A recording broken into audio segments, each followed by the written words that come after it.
Evangelho segundo São Lucas. Naquele tempo, saindo Jesus da sinagoga, entrou em casa de Simão. Ora, a sogra de Simão tinha uma grande febre e houve que intercedesse a Jesus por ela. De pé ao seu lado, ordenou Jesus à febre e esta a deixou. E levantando-se logo, ela os servia.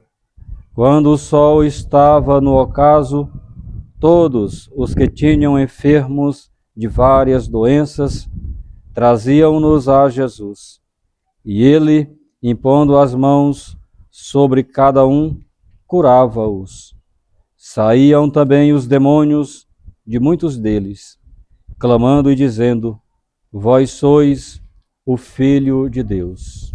Ele os ameaçava, entretanto, para que não dissessem que sabiam que ele era o Cristo. Quando se fez dia, Jesus saiu e foi para um lugar deserto. E as multidões o procuravam e foram até ele, e queriam retê-lo, com medo que os deixasse. Ele, porém, lhes disse: É preciso que eu vá a outras cidades anunciar o reino de Deus, porque para isso fui enviado. E assim pregava nas sinagogas da Galileia. Ave Maria, cheia de graça, o Senhor é convosco. Bendita sois vós entre as mulheres, e bendito é o fruto do vosso ventre, Jesus. Santa Maria, Mãe de Deus, rogai por nós, pecadores, agora e na hora da nossa morte. Amém. Pode sentar.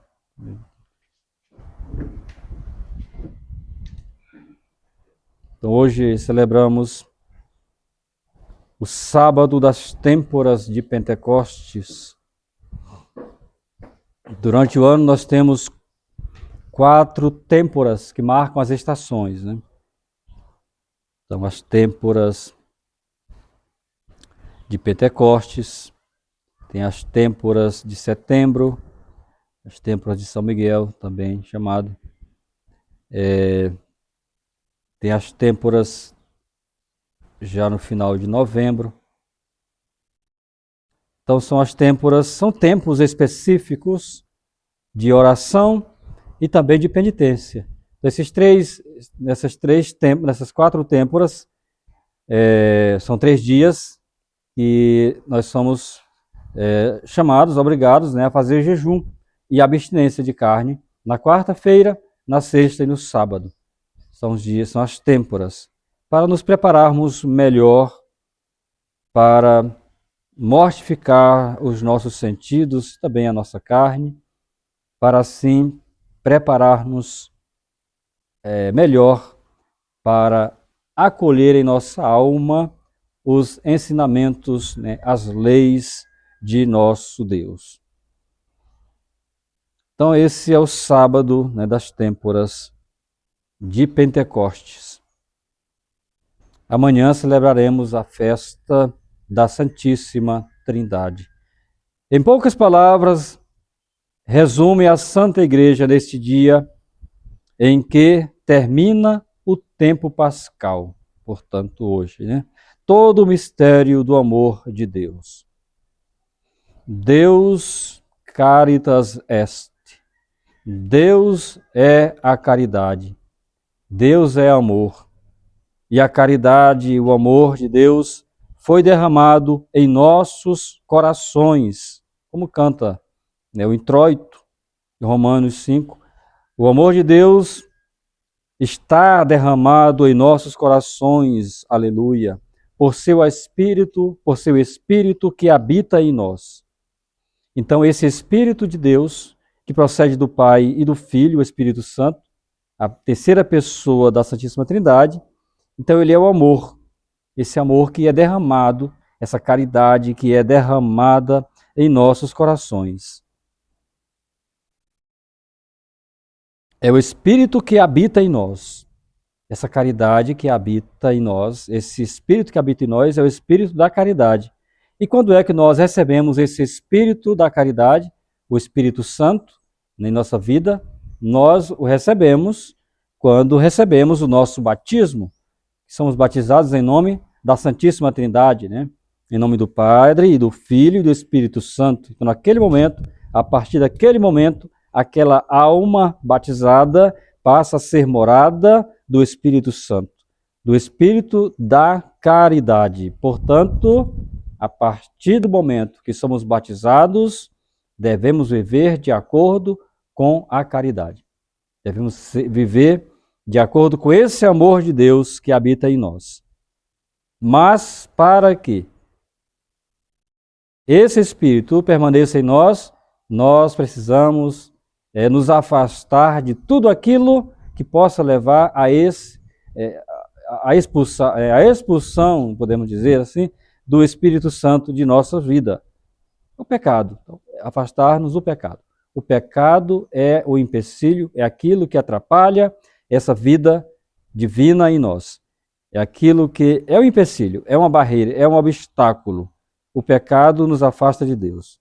O pecado nos coloca como inimigos de Deus. Nos tornamos inimigos de Deus quando pecamos.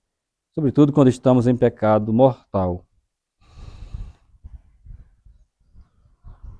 Então, o Espírito não habita em nós quando estamos em estado de pecado mortal.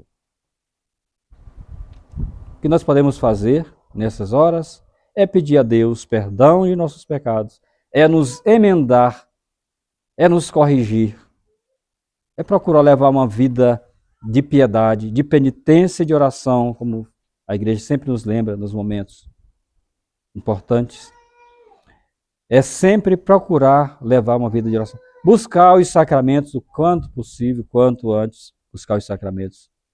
Hoje é muito difícil encontrar sacramentos válidos, mas é possível encontrar. Se a gente quer salvar a nossa alma, devemos procurar, devemos nos programar para buscar os sacramentos, para se reconciliar com Deus e para receber a Santíssima Eucaristia. Sem esses sacramentos, uma alma, ela dificilmente se salva.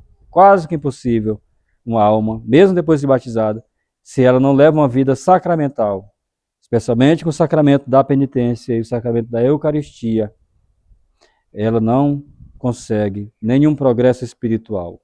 E se morrer em estado de pecado mortal, já sabemos o destino, né? É a condenação eterna. Então, que nós vivamos de acordo com o amor de Deus. Mas para isso precisamos que esse amor, que é o Espírito Santo, esteja em nosso coração. No Santo Evangelho nós vemos Nosso Senhor indo à casa de São Pedro e lá encontrando a sogra dele que estava doente. Nosso Senhor, que é amor, é caridade, em grau máximo, ele mesmo é o amor, né? Então ele foi àquela casa, a casa de Pedro, e lá ele curou, por amor, né? Curou a sogra de Pedro, que estava enferma, estava com febre. E ela, logo após ser curada, começou a servir. Então, São Nosso Senhor também, para nos curar. Quantas enfermidades nós carregamos? Enfermidade do pecado, inclusive. O pecado que nos afasta de Deus, como já falei. O pecado que que expulsa o Espírito Santo de nossas vidas. Então, esse pecado, ele é uma febre, é uma doença, causa uma enfermidade. E quem está enfermo pelo pecado não tem coragem, né, de servir, de se colocar a serviço, de amar o próximo, porque se nele não tem amor, como é que ele vai poder amar, né? Então, São Pedro tinha na sua casa uma pessoa assim, doente, e ele levou Nosso Senhor lá para que ele a curasse a sua sogra.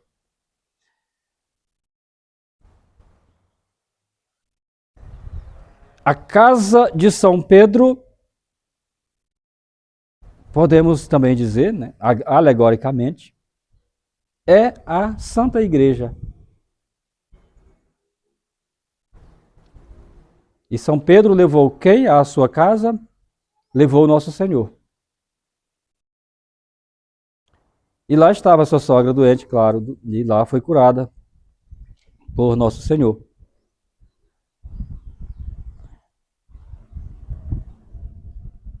E é na Santa Igreja que nós encontramos a Jesus.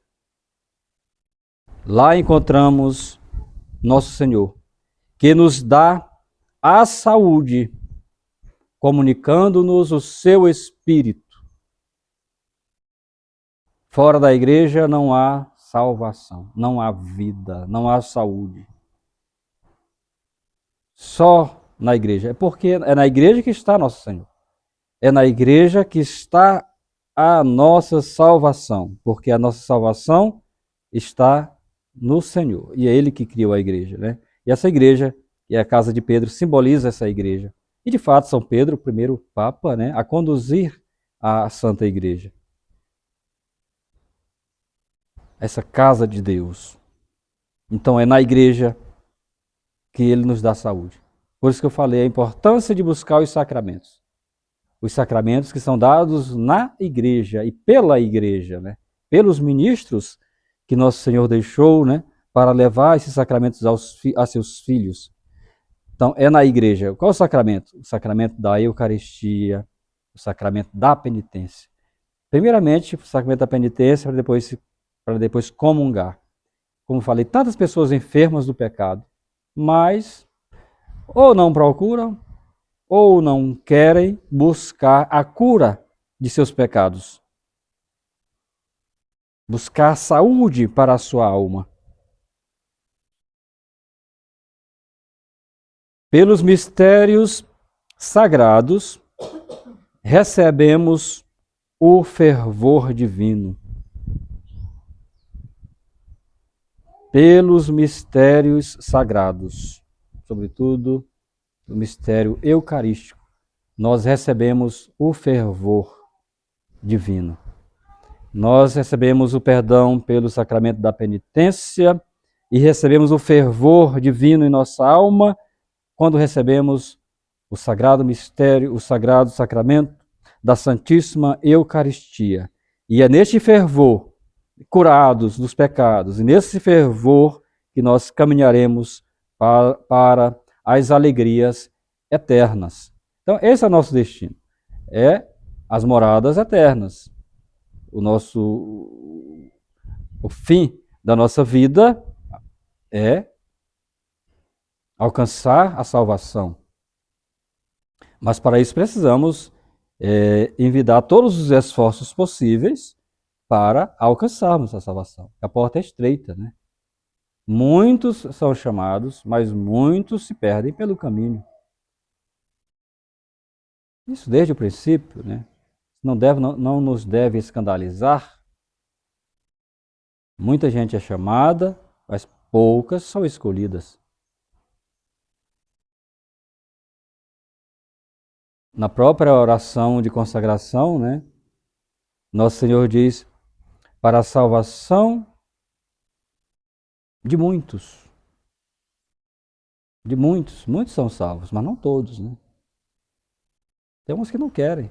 Tem uns que preferem outros caminhos. Né? Preferem outras coisas. Preferem outras, digamos, igrejas, entre aspas. Né? Ah, ali é melhor, ali é mais tranquilo, ali é... Então vou para lá. Mas lá não encontra Nosso Senhor, né? Ele está na igreja, na Santa Igreja Católica, fora da qual não há salvação. Então que nós possamos, já que fazemos parte da Santa Igreja Católica, mesmo nas tribulações, e não tenhamos, devemos ter sempre isso em mente, né? Que onde não há tribulação, não há perseguição. A igreja nunca passou sequer um momento de paz, desde seu início, desde São Pedro nunca teve um momento de paz. Então, quando a coisa está muito apaziguada, muito em paz ali, é porque você está no lugar. Lá você se sente muito bem. Então, Se não há perseguição contra você, não. Então, tome cuidado. Pode ser que você está no lugar errado, né? Geralmente acontece isso. Então, se existem perseguições contra os cristãos, se existiram lá no início, se também existe até conosco, não fiquemos tristes, não nos escandalizemos. Nosso Senhor falou, né? Se perseguiram a mim, imagine a vocês, né? Também a vocês virão muitas perseguições. Então, as perseguições acontecem. Ontem, hoje e sempre vai acontecer. E muitos, né, esmorecem, muitos pulam fora da barca e procuram outros caminhos. Procuram outras portas, né? A porta é estreita. A porta da salvação é estreita e muitos não entram por ela. Entram pela porta larga. São poucos aqueles que se esforçam para passar pela porta estreita. A porta da Santa Igreja Católica é estreita. Mas é só lá que nós vamos encontrar nosso Senhor, que nos dá a saúde, comunicando-nos o seu Espírito, comunicando-nos o Espírito Santo, o Espírito da verdade, o Espírito da caridade. A Ele seja dada toda a glória. Louvado seja nosso Senhor Jesus Cristo, para sempre seja louvado.